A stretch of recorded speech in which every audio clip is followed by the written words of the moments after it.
Hi, I'm Heather Wolf, and this is lesson number 3.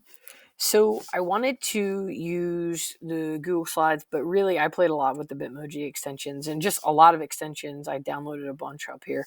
Um, so this objective is the students basically pull out of a hat and they get to review a unit with me. So I had the capabilities of Go Guardian, which I'll kind of talk about here in a second. So which favorite content we covered this year and why? And so I'm going to have an explanation of the concept of the Bitmoji classroom. And I'm going to share my rubric and, kind of go over the concept. So then what I do is I have them pull out of a hat. That's the unit they kind of get. And then what I do is I created a folder for them. Where's it? My Google Drive. So my Bitmoji building, and I can share that with some of my students. And then what they do, that's the one okay. So within there are different things for like environments for them to change.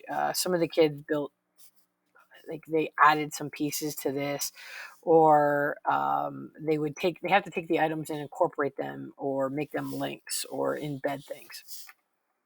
And so the building folder that I've made within here allows them to get like a bunch of different things. So you'll see how they kind of take them. And then what they do is they had to make notes, videos, practice problems, examples, things like that within there. So here's one that I've picked. So had to be welcoming. I had to be able to put myself in there. The district doesn't allow them to have the Bitmoji extension. I tried to get that, didn't happen. So with Go Guardian, we can chat back and forth, and I can see the screens and kind of all the kids' screens and where they're at and where they're going and what that's developing as. So it allows me to see all 4 group member screens at the same time, and what it is that they're working on and how it is that they've laid out.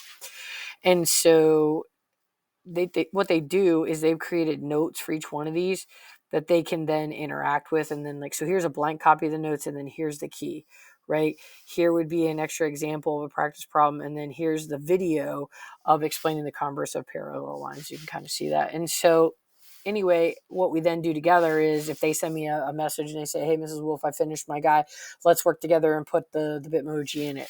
And so the objective for me, I think, would be to eventually create I think I'd like to be able to create a website that would figure out how, or a Google site, how to incorporate these like all together. So I could always make a reference for students as a review. Let's go back to the lesson. So that's my ticket out. What area would you like to learn more about in technology? Obviously, this is more than one day. And so that kind of is a rolling question for the few days or a few times that I can make like 20 minutes here to work on something in class is what technology thing that do they want to learn. So you can obviously see they made like a fireplace. We had to Google that, how to actually do that other than the slides. So anyway, this is my screencastify for lesson number 3. Thanks.